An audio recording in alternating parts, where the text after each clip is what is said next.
Mr. President, it's not unusual for me to be disappointed for some things I see in Washington. And under the last administration, I have to admit, I was disappointed just about every single day. I'd almost gotten used to it. But last week, and this is what I want to talk about, Mr. President, I read a story. It was a story about the abuse of taxpayer money in the last administration. And it was so nauseating that it triggered my gag reflex. In April of 2024, not that long ago, the EPA under President Biden gave $2 billion in taxpayer money to an organization that had absolutely no experience, that was backed by a very prominent Democratic politician by the name of Ms. Stacey Abrams. Here's what happened. In 2022, as you know, Mr. President, President Biden and my Democratic colleagues passed the Inflation Reduction Act. Not a single Republican voted for it, not one, either in the House or the Senate. We knew at the time that spending $1.2 trillion, that's what the Inflation Reduction Act cost, would only make inflation worse, not better. Washington was thrown into another firestorm when Senator John Kennedy took to the Senate floor and delivered a blistering speech about federal spending, government waste, and a shocking green energy grant tied to organizations connected to Stacey Abrams. What started as a speech about America's exploding debt quickly turned into a fierce spotlight on what Kennedy described as one of the most disturbing examples of taxpayer abuse yet. According to Kennedy, the problem was not just reckless spending. It was who got the money, how fast they got it, and what kind of qualifications they had before receiving billions of dollars from the federal government. As he laid out the details step by step, the chamber was left listening to an accusation so massive that it raised serious questions about whether this was government incompetence, political favoritism, or something even worse. In this video, the full breakdown reveals why Kennedy says Americans have every right to demand answers, why the Biden-era EPA is now under intense scrutiny, and why this controversy involving Stacey Abrams has become a symbol of everything critics say is wrong with Washington spending. By the end, the scale of the scandal speaks for itself. Senator from Louisiana. Thank you, Mr. President. Mr. President, with me today is Mr. John Lowry, who's one of my colleagues from my office, who's been a big help to me. Mr. President, as you know, when Vice President Harris and President Trump ran against each other for the presidency, one of the planks in President Trump's platform was that he was going to review every penny of federal government spending. Why did he say that? Why did he promise to do that? Well, first, there's a moral principle involved. People worked hard for their money, and when they give it to government, they're entitled to expect government to spend it efficiently. Number two, President Trump ran on that plank because of our debt. The federal debt is $36.5 trillion. You know, we throw these numbers around like a trillion, you know, we start to take them for granted. To give you a little perspective, this $36.5 trillion, it grows bigger by the second. It's going to increase. If we just keep doing what we've been doing, it's going to increase $1 trillion every 100 days. If we just keep doing what we've been doing, it's going to increase $10 billion a day. Today, nothing changed. We added $10 billion in debt. That's also $417 million an hour. That's $6.9 million a minute. I think I've been talking about a minute. We just added $7 million to our debt. That's why the president wants to get rid of spending porn.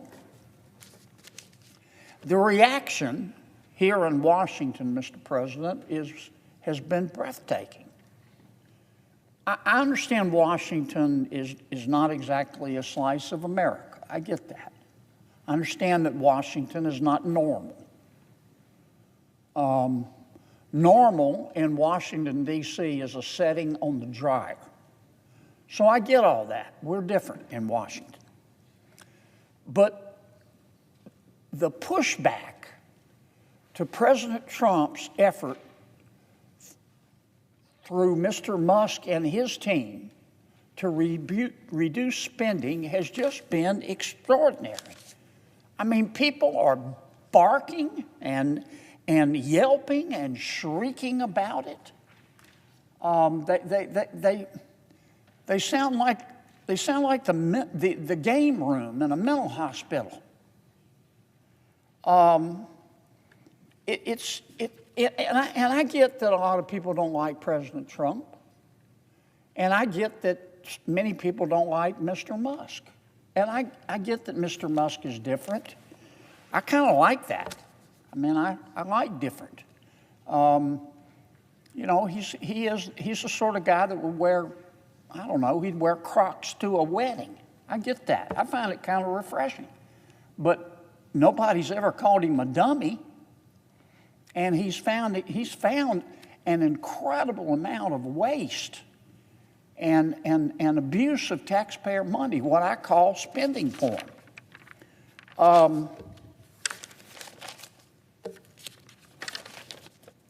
I'm not going to repeat everything I repeated or I said the first time we talked about this, but Mr. President, it seems to me to be once again extraordinary that people are mad at President Trump and Mr. Musk for the process they're using, but no, they're not mad about the money being wasted.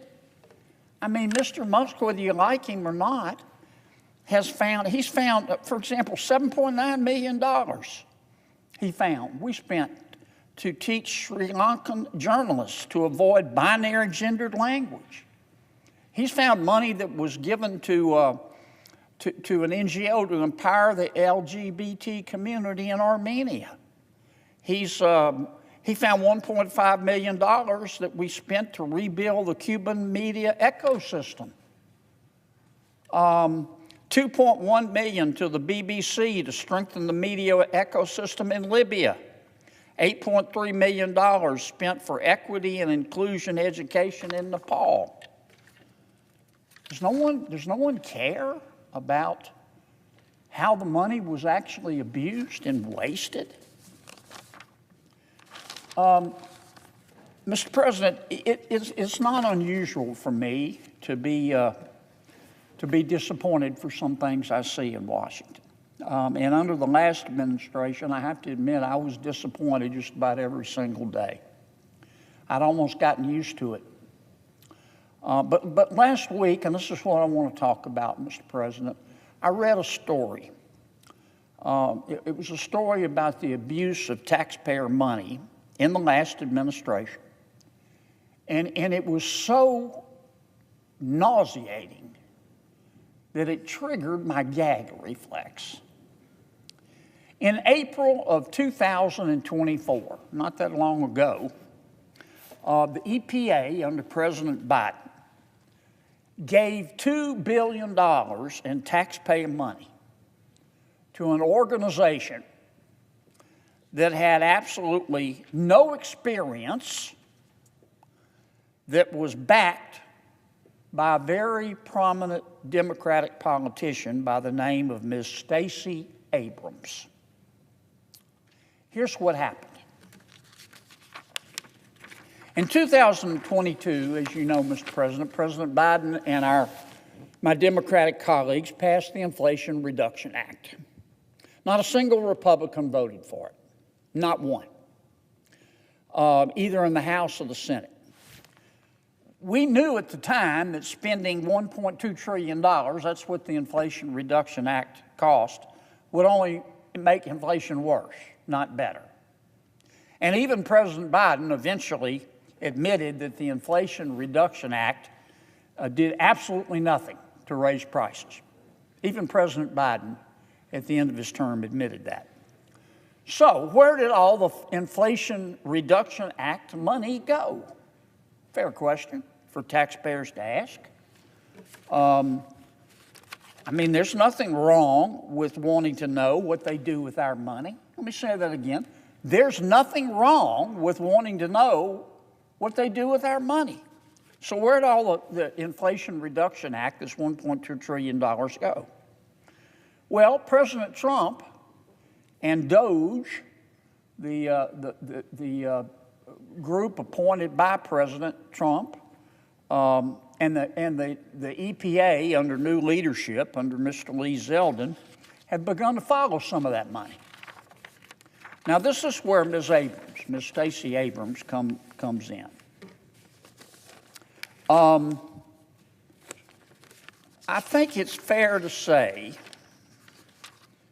that Ms. Abrams is, I don't know, I would call her controversial. She has the right to believe what she believes. This is America, and she has the right to free speech. I'm not criticizing that, even though I disagree with some of what she says. But I think it would be fair to describe her as controversial. She's probably best known for the fact that she ran for governor of Georgia twice, and she lost. In her career, Ms. Abrams has said the following. I don't want to just articulate hyperbole here. I want you to read her words, not mine. On April 20th, 2024, Ms. Abrams appeared on MSNBC with Reverend Al Sharpton, and this is what Ms. Abrams said, quote, "What we know is that the attack on diversity, equity, and inclusion, DEI, is an attack on democracy." On September 20th, 2022, during a panel discussion in Atlanta, Ms. Abrams said this about a baby's heartbeat, a fetal heartbeat, the heartbeat of a baby in a mother's womb. This is what Ms. Abrams said about a fetal heartbeat. She said it is, quote, a manufactured sound designed to convince people that men have the right to take control of a woman's body, end quote. My word, her words, not mine. In May of 2022, during a Georgia gubernatorial debate, she's running for governor of Georgia now. Ms. Abrams called Georgia, quote, the worst state in the country to live in. In October of 2022, during another Georgia gubernatorial debate, Ms. Abrams accused the sheriffs, all of the sheriffs in Georgia who endorsed her opponent, Governor Brian Kemp, of wanting, quote, to be able to take black people off the streets. In October of 2022, Ms. Abrams appeared on MSNBC. She suggested that abortion is a solution to inflation. Here's what she said. She said, quote, let's be clear. Having children is why you're worried about your price of gas. It's why you're worried about how much food costs, close quote. Her words, not mine. Let me say again, Ms. Abrams has the right to her opinion. This is America. You're not free if you can't express yourself. But I do think any fair-minded person would have to conclude that Ms. Abrams is controversial. So, in March of 2023, not that long ago, Ms. Abrams went to work for an organization, a nonprofit, called Rewiring America. You've probably seen that name in the news. Rewiring America. Ms. Abrams' title, she went to work for Rewiring America. Her title was Senior Counsel.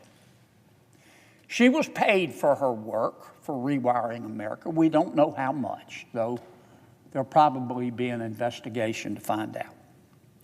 Now, nonprofits like Rewiring America, Ms. Abrams' group, they have to file documents with the IRS. And one of the documents they have to file is called Form 990. itself. In the end, Senator Kennedy's message was clear and impossible to ignore.